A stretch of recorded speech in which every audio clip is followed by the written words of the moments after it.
Hey, I'm your host, Melissa, and I want to welcome you to Not Your Average Blonde podcast. I'm here to show you how to elevate your life to become the best version of yourself. I want to take you along your journey to be anything but average and step into your confidence era. Join me each week by subscribing and listening to Not Your Average Blonde podcast, and let's begin our journey to become anything but average.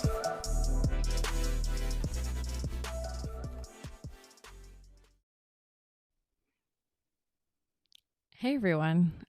I'm very excited to welcome you to Not Your Average Blonde podcast, where I'm pretty excited to show you how to be anything but average. I want to share my journey of becoming the best version of yourself by developing your mindset and then just taking deliberate action, as cliche as it may sound, to build the best life that you can. And honestly, who doesn't want that? Who doesn't want to live up to their potential or to live life to the fullest? So I'm pretty excited to be here and sharing my journey with you of what I've learned along the way, of how I've developed myself into becoming anything but average. And it's honestly has made life a lot more fun and more meaningful. Don't get me wrong, I've had my fair share of hard times and low points, but I've learned that what makes the good times that much better is by surviving and making it through those lows to be able to reach those highs.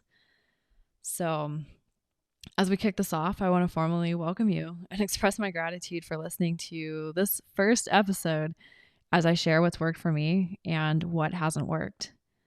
So, kicking off today, I figured I'll just start with the title of Not Your Average Blonde.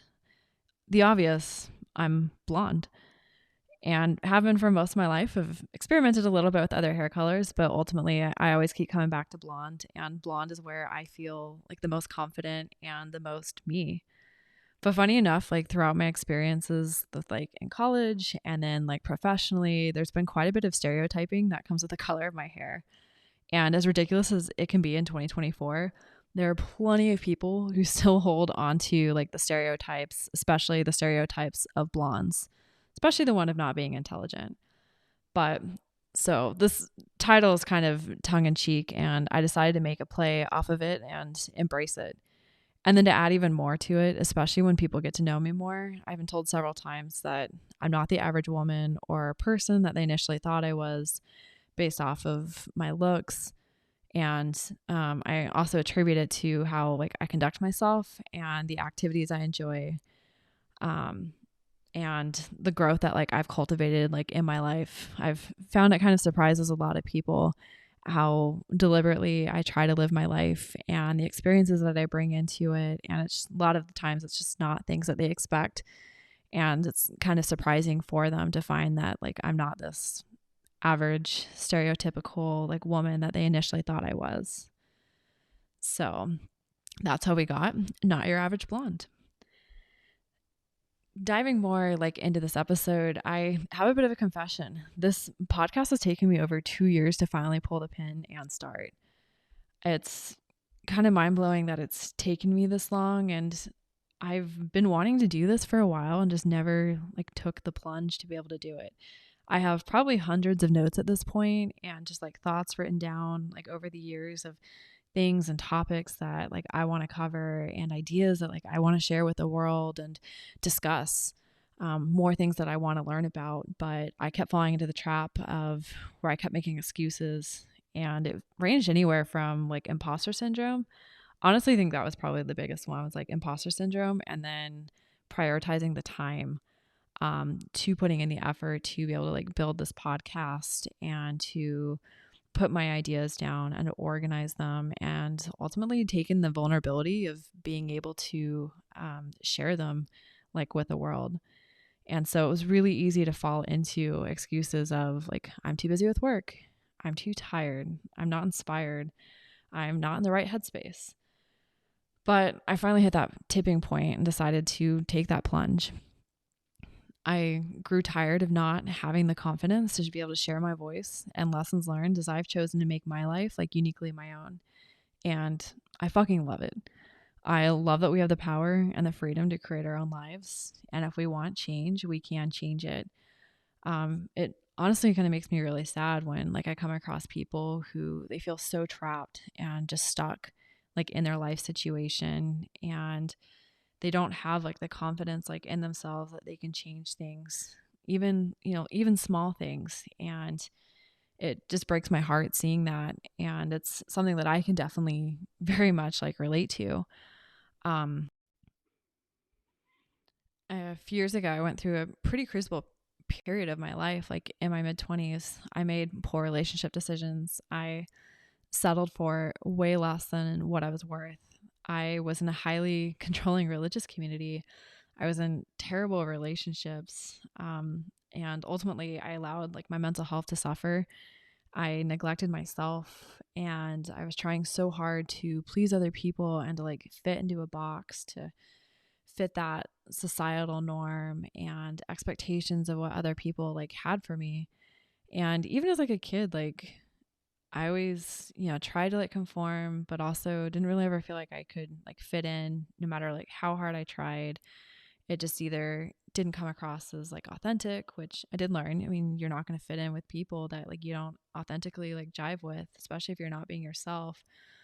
Um, but I also had too much of like of a wild spirit. I did a lot where I didn't honor myself and I didn't listen to what I wanted and what I needed.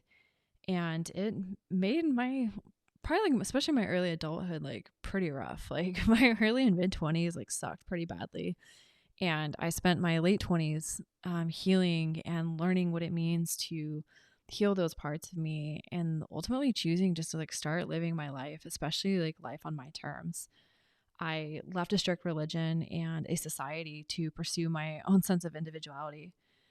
I grew so much once I learned how to heal like from my past and how to like move forward from that. I got married and divorced at a super young age, um, which is pretty wild to like think back on. It was so long ago, but also just like a really crazy period of my life. And honestly, like divorcing was one of the best decisions I ever made to propel my life forward into like what I want and what I deserve, and like the woman that I am today, and then the woman that I'm building into like for my future. And it's honestly is pretty amazing. I always find it kind of funny when people they kind of like laugh at me, or they don't really like laugh, but they kind of apologize and like kind of awkwardly laugh when, I tell them I'm divorced and it was like one of the best decisions I've ever made in my life. And I find it kind of amusing how so many people view divorce as, such like a bad thing, or it's such a somber and like sad topic. And in reality, at least for my reality, it was one of the best decisions that I ever made, like for myself. And it was kind of one of those weird experiences that I think I had to go through to be able to build into like such a better woman. I look back and I don't even recognize the woman that I was before I got married, and then even who I was during like marriage, and then even like right after. It's such a night and day difference. And I absolutely love the woman that like I am today and the one that I'm building and developing like for tomorrow. And a lot of that has come from just shifting that mental mindset to choosing to live my life with intention. Um, Life's given me a lot of experiences where it's really shown me like just how short like it can be. Life is so short. It's way too short to settle. And I ultimately made that decision that I want to live my life to the fullest. I want to pursue what success looks like to me on my terms, my definition, not someone else dictating, not society, not my family, and not my friends. Like I decided how I want life to be. And I wholeheartedly believe that like you can create a life in every single way that when you wake up, you can be filled with gratitude and excitement for your life that it is like today and the life that it is becoming. And I ultimately want the goal of continuing so that like each night, especially as I'm like washing my face and I look in the mirror and just really love the person that I am becoming. So I want to continue to build like each day so that way one day I can, continue to wake up to that life that like I used to dream about. And that's ultimately what I want to help you do with this podcast. I want you to become the best version of yourself. I don't want you to settle for average. Like, I truly believe that when you're striving to be the best version of yourself, the universe will provide those opportunities for you to build your best life. Through your mindset and taking action, you have that power to change your life. And I'll talk much more in details about this, like throughout this series and of this podcast. But going back more onto some of the focus of today's episode, I wanted to talk about like being average. So I want you to like take a moment and think about, what does it mean to be average? Can you visualize it? How does that word make you feel? And what comes to mind, when you think about it? Like, what situation? Think about how it like applies to you, and ultimately, does it make you happy? For me, hell no. It kind of makes me cringe. And when I think of average, I think of settling. And who wants to settle for being average? No one. Deep down, we all want to be unapologetically ourselves. Like, we want to live up to like our potential and what we're capable of doing as an individual. But sometimes we do get stuck in that rut. You get caught in like other people's expectations of you. You're afraid. Fear is probably one of the biggest things that I've seen, like people of what they allow to like hold them back. And whether it's fear of success or taking that chance on themselves, um, they're afraid to fail. Common examples are like you stay in that bad relationship or friendship way too long over the fear of being alone. But what does that cost you? A lot of times that costs you like pieces and parts like of yourself that you're not living true to. And I get it. Like, we all go through periods of our lives where it feels almost impossible to get out, or we allow that fear to be able to like paralyze us. But you know what? Just by the fact that like you're listening to this podcast, you have it within you to make those changes and to be able to live up to your potential. And that's ultimately what I want to be able to help you to do, little by little, to be able to build into that potential and to become the best version of you, where you're happy and you're flourishing and you have those skills to be able to navigate those dark times, like when they hit, because they do come. But the beautiful thing with life is it goes, and life always works out, and the universe will always provide if you allow it. And that's what I want for you. For me, it took me years, like literally years. I didn't start on the journey of self acceptance until I was in my late 20s. Growing up, it was tough to fit in, which, like I said earlier, I later learned it was because I wasn't authentically myself. I was far from average, and at a young age, and even more so like in adulthood, I always had this conflicting like internal drive between like conforming, but then also staying like true to myself. I always had very different aspirations, goals, and dreams, and a drive than what my peers had or what I was told that I should have, which, like I said, made it very tough growing up in a strict community that had high expectations of how I was supposed to conform and develop. I didn't fit the mold of what an average girl or woman should be. I tried really hard to fit in and conform, and it took a huge toll. And I eventually hit my rock bottom, and I was there for a while, a lot longer than I'm, proud to like to admit, but it did end up culminating into a point where like I just couldn't take it anymore. Something inside of me was restless, and it was just that right combination of events and like opportunity when like I finally started making that decision that like something had to change, and I ultimately had nothing left to lose.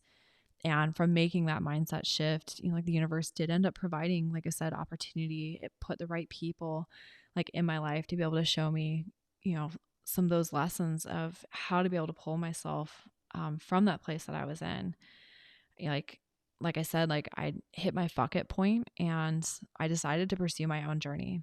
It took me years, and it still is an ongoing journey, but I love it. And like I've said before, like I absolutely love the woman that I am today and the woman that I am continuing to build to become. I've reached that point of being unapologetically me, and I want to help you to create that life that is anything but average. I want you to create a life that's growing and thriving in all aspects, health, love, money, adventure, professionally, all of it, whatever your heart and intuition like desires. And your intuition, like, there's a lot there. You just have to learn how to cultivate it and like listen to it and take those chances on yourself. But ultimately, like, life is short and it's precious. It's meant to be lived, and you're meant to become someone who feels confident and happy. You are worthy. You are worthy of a life of freedom, like where you have edification in what you do. And you want to know something cool? Like, everyone's anything but average life will look a bit different.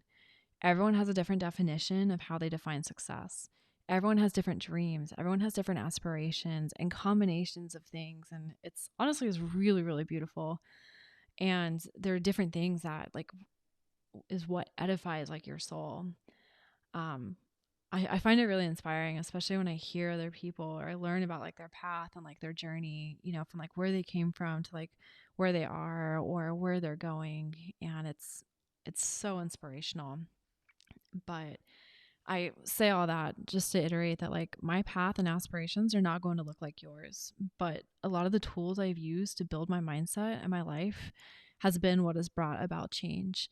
It's what pulled me out of like those dark places and propelled me to be able to take those chances like on me to be able to build and continue building like this life that, you know, like I've grown to love and the woman that, you know, I am today and the woman that I'm going to be tomorrow.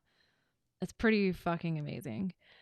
Um, but so this podcast, yeah, like I said, I just want to show you how you can like slowly change your mindset and be able to create those results and bring things in your life that you never thought were possible. And, you know, I've learned on my journey that like when you keep your mind open to possibilities, the doors will open. And those doors that will open will absolutely astound you. And there's a lot of things that you can't even dream of right now that you wouldn't even think of like at the moment that will open up when you add that mindset of growth and then you pair it with action. And this is why, like I said, I built this podcast. Like I want to share my journey of how I've cultivated being not your average blonde. So I want to thank you for your time today, and I will part ways asking you to, if you can please rate, review, and follow Not Your Average Blonde podcast to creating your life that is anything but average. Life is meant to be lived, and that desire in your heart and voice in your soul is there for a reason. And I want to take you along the journey to show up each day as the best version of you and ultimately to be anything but average. So thank you again. Until next week.